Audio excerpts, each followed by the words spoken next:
Hi there, everyone. Thank you for joining me at the almost end of LlewellynCon 2022. My name is Lisa McSherry, and since the year 2000, I have been teaching the basics of witchcraft to seekers. One of the most common questions I get from newcomers is some variation along the lines of, am I doing this right? Also, is what I'm doing valid? And that's what I'm going to talk about today.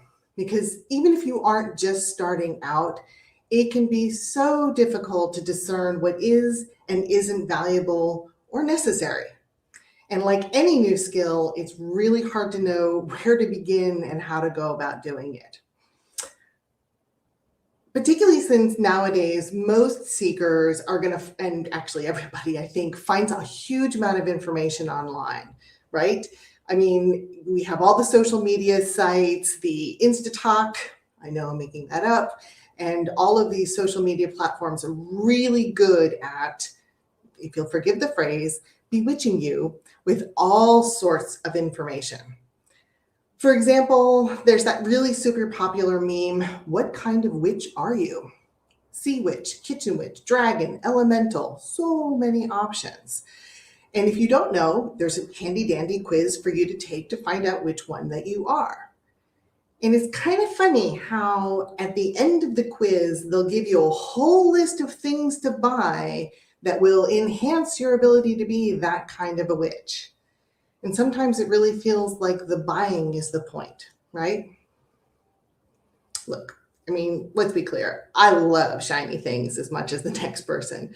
I've just moved, so you don't know that this space that I'm in, which is my sacred space, is actually quite bare. When my belongings finally catch up with me, I will have art on the walls, piles of stones, books on the shelves, oodles of incense, and all sorts of things. But my spiritual practice doesn't need any of those things, and nor does yours. Not if you grow it from a very firm foundation. The foundation is based on 5 principles: knowing your core values, knowing what you want from your practice, being able to create sacred space, listening to your inner landscape, and being able to track your journey. So let me go over those again in case you're writing this down. It's knowing your core values, knowing what you want from your practice, being able to create sacred space, being able to listen to your inner landscape, and tracking your journey. So before you do anything, you want to figure out what your core values are. And likely you're going to do that by journaling about them, which I'll get to later on as well. To figure out what your core values are, you might ask yourself, how clear-cut is your world and how defined is your perspective on how things turn out? So do you really like strong boundaries and edges, what some might call black and white viewpoint of the world? Or do you have a higher tolerance for ambiguity and what Neil Gaiman called the soft places? So what is your tolerance for ambiguity? Do you like gray? Do you like maneuvering between various states? Do you look at life and think that it is fundamentally fair? Do you think that things tend to balance out over time? Are good deeds rewarded and bad deeds punished? It's a little bit of a tricky one sometimes. Ask yourself and pay attention to what your obligations are to yourself, to your family, to your friends, to your employer, and to your community. All of those rings of influence will affect how you view the world and what you think is important in the world, based on where you put your importance and put your time and energy. Do you think that life is primarily fun and enjoyable? Or is it more something you kind of got to get over with so that you can escape? Speaking of which, do you think there's an afterlife? Do you think you're going to return to life in some sort of new form? Is that new form going to be human? There are many other questions you can ask yourself to get to your core values, but those will get you started. And that will give you a perspective about who you are and what you think is important in the world. Another thing you can look at is where you spend your time, not just to survive, but where you want to spend your time, because how you spend your time is what you consider the most important thing in your life. Now, having done that exercise, consider what it is that you want out of your practice. Do you want to get to know yourself better? Sort of take a look at your inner landscape and realize what's there and how you interact with the world? Do you want to do magic and maybe manifest abundance or better health?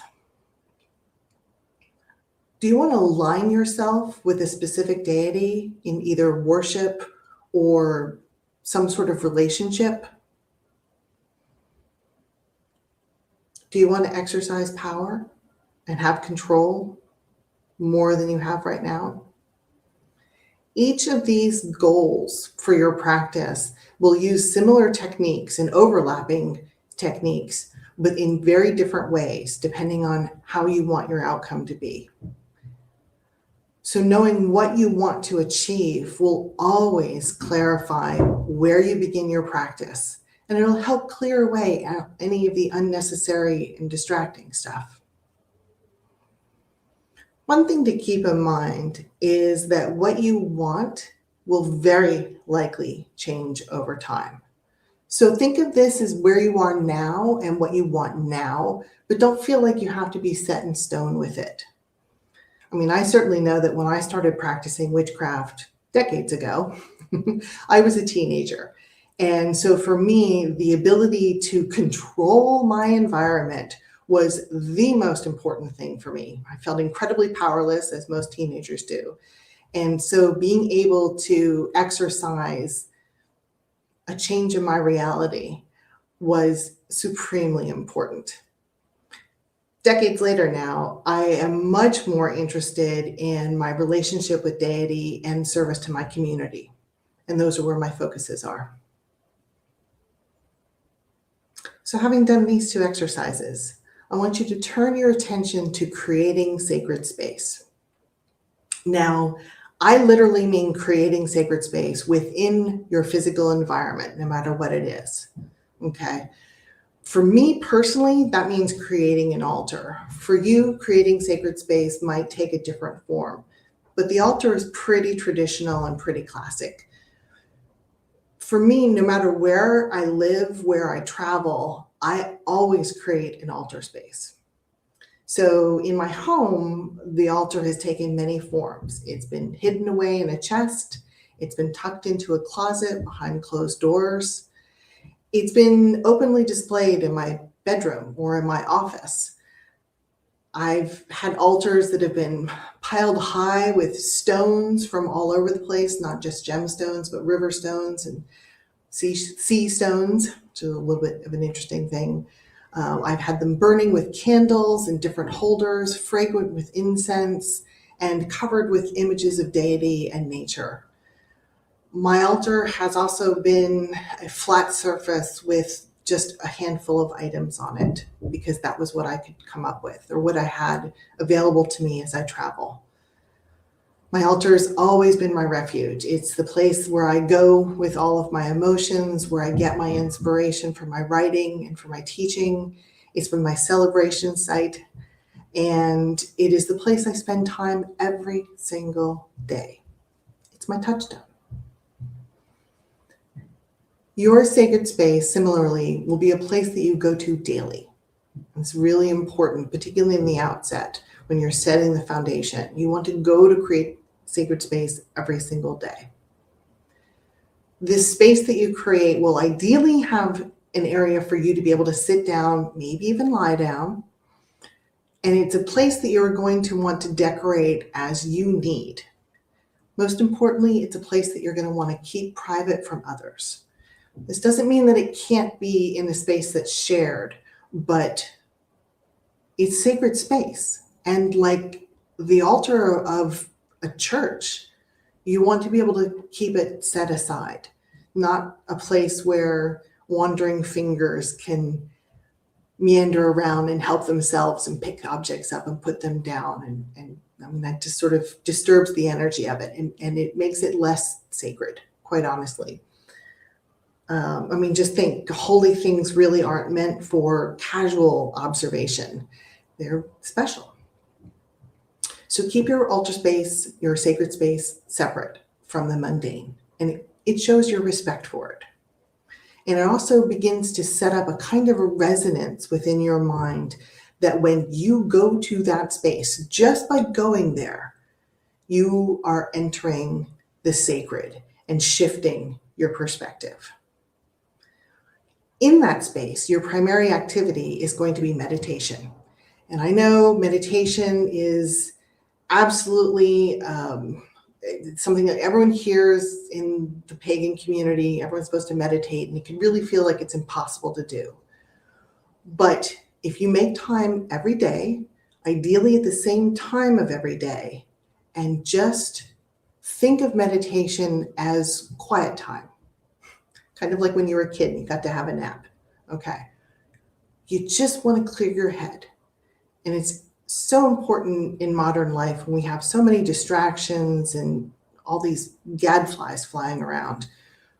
To be able to meditate is to begin to create a relationship with your inner landscape and the intuition that you get from yourself and from your connection with nature or deity, if you believe in that. In the beginning, when you meditate, you go every day, ideally at the same time, set a timer for 5 minutes, 2 minutes if that feels impossible, 1 minute even, doesn't matter. Set a timer for a very specific period of time so you're not checking the clock the whole time, and just sit. Thoughts will come into your head. Just sitting down and trying to be quiet, your brain's just going to go into overload. You'll start cataloging things. You'll start thinking of all the things you're supposed to be doing in that one moment. You'll make lists, blah, blah, blah, chatter, chatter, chatter. Don't pay attention to your thoughts. Don't fret that you're thinking. That's not the point initially. Just don't pay attention to the thoughts. Let them go. Don't give them any energy. And slowly what will happen is your thoughts will become less and less intrusive, and they'll bother you less and less. And as you just sit there day in and day out, it does take time, you will go quiet in your brain. And I pretty much guarantee you the first time you do it, you'll shout with pleasure that you were silent, and then you'll ruin it. It's okay. It happens to almost everybody. Just let that go and go back to being quiet. Do this every day for a month. And if you really cannot stand to sit still, which is fine, okay, then there are other ways to meditate, okay? But let me go back for just a moment, because you're not going to succeed at first, okay? Don't judge yourself. Don't fret about it. No one does. Being quiet is really hard to achieve, okay? Give yourself the opportunity to succeed. Watch as you grow better and better at it. And again, if you're doing it for just a minute, eventually you'll be able to do it for 2, and then 5 and 10. Work up to 15 minutes. Work up to a half an hour if you possibly can. Personally, I still struggle with getting 15 minutes. That's sort of my break-a point. And I've been doing this for decades. So there's a note for you. But I can be silent in my head for 15 minutes. It's kind of nice.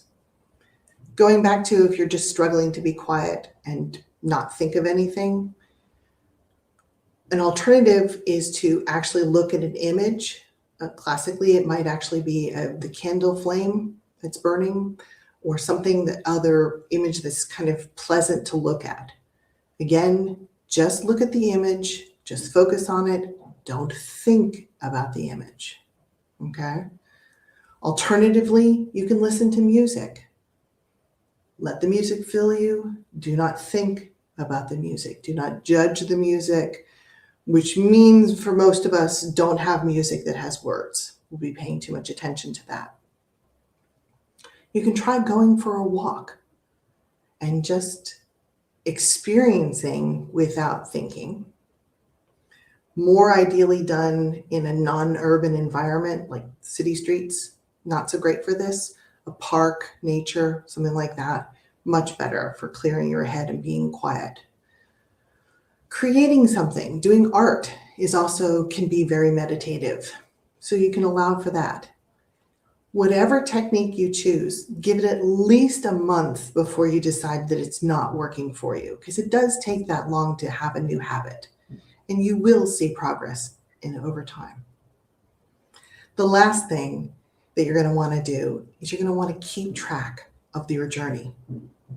And classically, this is called the Book of Shadows for a witch, but whatever you call it, whatever it looks like, you want to actually take note of what you think and feel and learn along this journey.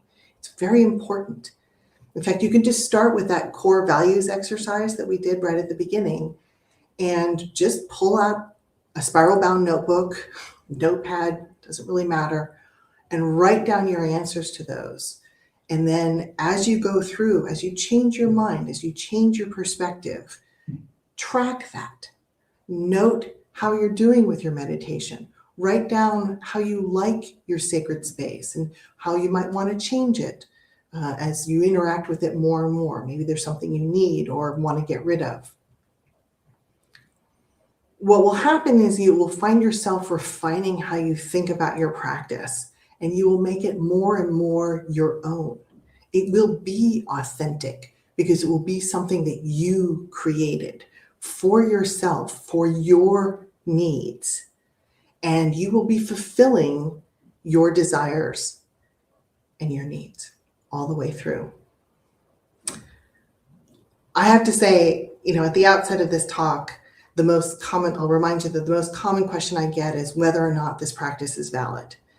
And I have to say that when you have done the work to know yourself and create a spiritual practice through these 5 principles, whatever you end up coming to will be valid. Okay? There is no one true way. There is no single path up that mountain to enlightenment, to fulfillment.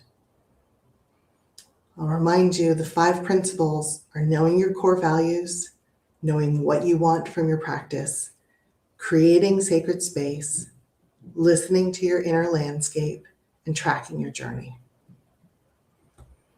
And so, in closing, I'm going to leave you with 3 pieces of wisdom. Know that you will always have more to learn. Accept that you will be wrong from time to time, and always allow for change, for transition. I really am glad you came and listened to me today. And with that, I'm going to open up the chat area for comments and questions. Please do not hesitate to ask me anything. I love talking with people about this. And while the chat window is loading, I really want to say again that it's been a pleasure to be here at LlewellynCon. And I hope that you will all order my newest book, which is A Witch's Guide to Crafting a Spiritual Practice, due out in early October. I also have 2 previous books, The Virtual Pagan 2.0 and Magical Connections, Creating a Healthy and Lasting Spiritual Group. Those 2 are available pretty much everywhere. As always, you can find me online at LisaMcSherry.com. I look forward to hearing from you. Oh, thank you, Eva. This is really very sweet of you.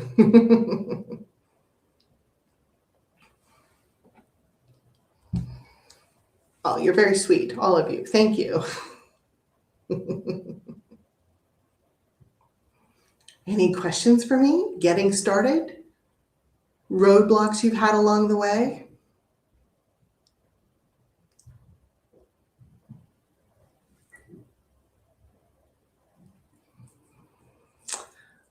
Tuning out the shoulds of social media is a really, really good question. Probably the first advice I would give is don't turn it on. the easiest way to turn out social media is to just not turn it on in the first place, which is incredibly difficult to do because it's deeply seductive, isn't it? It's where all of your friends are hanging out. It's where people are sharing information. It's where people are talking to one another. But I have found that if I do not start my day with a look at social media, then it's a little bit easier for me to get up and have my glass of water or whatever and go right into my sacred space and have quiet time. And I will not have started the day by distracting myself. The more I do before I get into my space, the more distracted I am and the more difficult it is for me to focus there. So don't turn your phone on, don't turn the sound on, leave it in the next room, and don't pick it up until after you've had your quiet time, your meditation time, and then you can indulge all you want.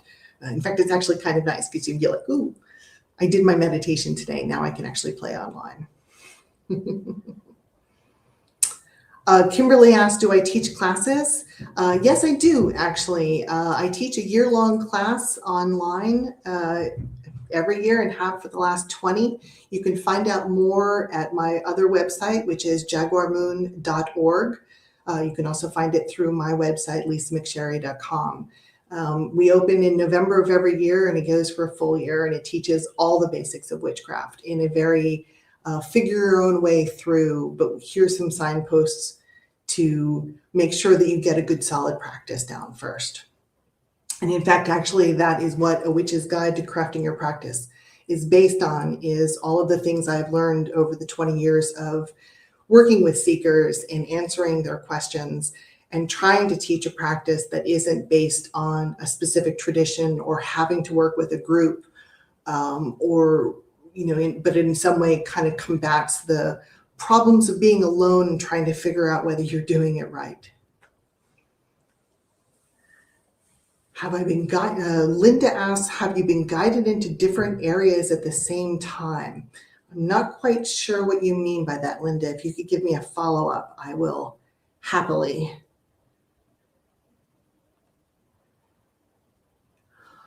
Jennifer asked what it was like for me coming out of the broom closet. It was a little scary, mostly because my father is a hardcore atheist and has absolutely no use for anything spiritual whatsoever. And so I was actually quite afraid of damaging my relationship with him. And instead, what has happened is that he's actually become, well, he's still an atheist, but he's a little bit more on the agnostic side because he actually kind of gets the energetic side of what I do, because he has found himself going to places in the world and feeling the energy is different there. Still no God, not going to go that far, but he gets that there is perhaps undercurrents of consciousness and connection that work within the world. So that was kind of fun. Thank you, someone, for posting my website there. Otherwise, I kind of made the conscious decision to use my name the first time I wrote a book, which was back in about 2001. And I was just sort of like, well, if I'm going to take heat for this, I'm going to take heat for it. But I can't not say these words. I can't not share with my community. And so I just sort of stepped out of the shadows a little bit. Okay, let's see here. Kitty says, I'd like to hear more about your new book. So it's about some basic principles of getting started and figuring out for yourself how to create a spiritual path that isn't tied to a particular tradition. While I use the word witchcraft a lot because that's sort of my background and my habit, you don't actually have to be a witch to use a great deal of what I find, what I share in the book, actually. Kitty then asks, what do you do for dark, intrusive thoughts, especially for nighttime thinking, like overthinking about days to come? Ooh, that's a tough one. And that's honestly, I'm going to hand that off to somebody who's more of a psychological professional than I really feel comfortable about talking about. What I can mostly say is that when I find myself overthinking things, I kind of have to give those thoughts over in a let deity handle it fashion. But that's my technique for doing it, and I don't know that that's necessarily the best one. So Linda now, thank you for the follow-up, Linda. Different areas at the same time. Yes, Linda. I am a little bit of a magpie when it comes to information. I am always interested in learning more and learning more from other people. I think that, for example, the information that I learned about the history of witchcraft back in the year 1985 or so, has been clearly shown to be darn wrong in many, many ways over the years. And I'm so glad for the people who've actually done the work of the scholarship so that I can actually get on board with what's actually valid and useful and true. Crystals, boy, there are some incredible people doing things about crystals, and I just love learning about them and exploring different levels of information. And there's no avenue of information that I turn away from. I think it's all quite fascinating, even if it doesn't necessarily suit my practice. Let's see here.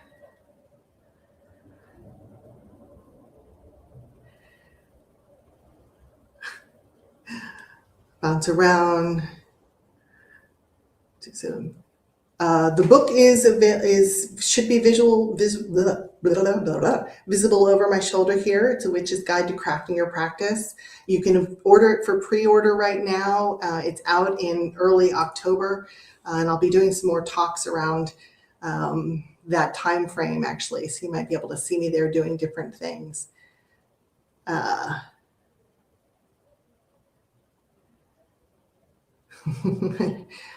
Yes, Tara, it's a little hard when your family kind of slots you in. It's sort of like when they know you like gnomes, and then from then on, every birthday and Christmas gift is going to be a gnome related item. You're just sort of stuck with it. So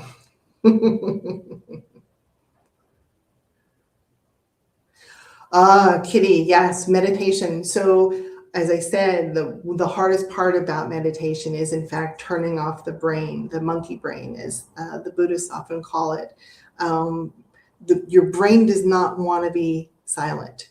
Your brain has been trained by society, by daily life, to always kind of be going. And frankly, I will say, for many of us, there's a survival mechanism that's involved in constantly looking ahead and thinking about what can go wrong and planning to be able to stay on top of things in various ways. It's still incredibly healthy for your brain to be able to turn that off, actually. So giving yourself quiet time and just getting through, it's sheer gutting it out. I won't lie. Meditation's really, really hard.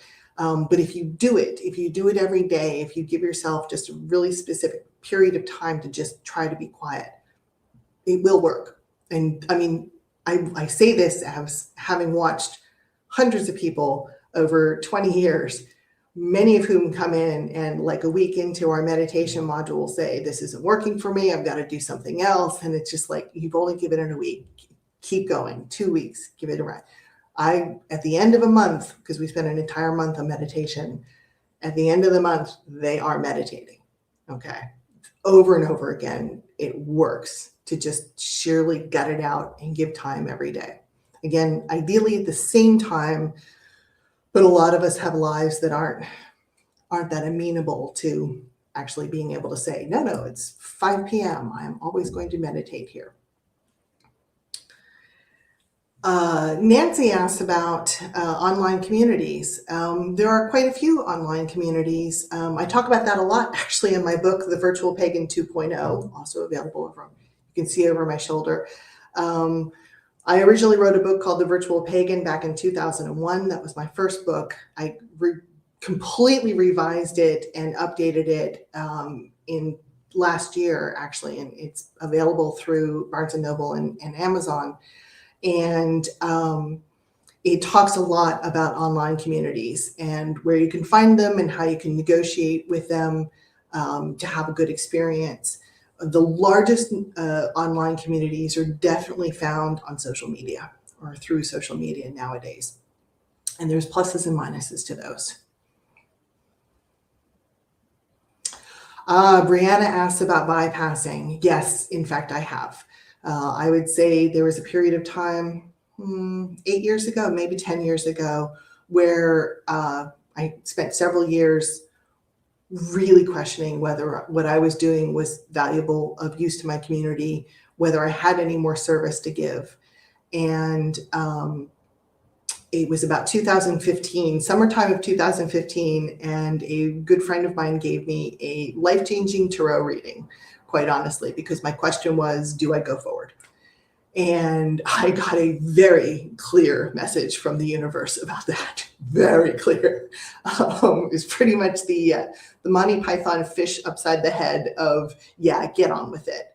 And that did, in fact, re-energize me and get me to move forward to where I am now.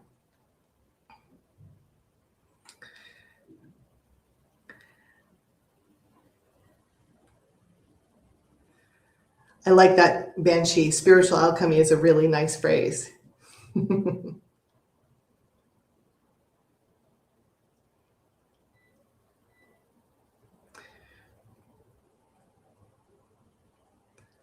there one last question someone wants to pop in and ask me? We're running a little bit over. That's great. I'm very excited about that. I am, by the way, happy to answer questions from people. Again, you can find me through my website. You can find me on Facebook. Lisa McSherry _author is probably the best way to find out where I am. And it's been lovely having you all.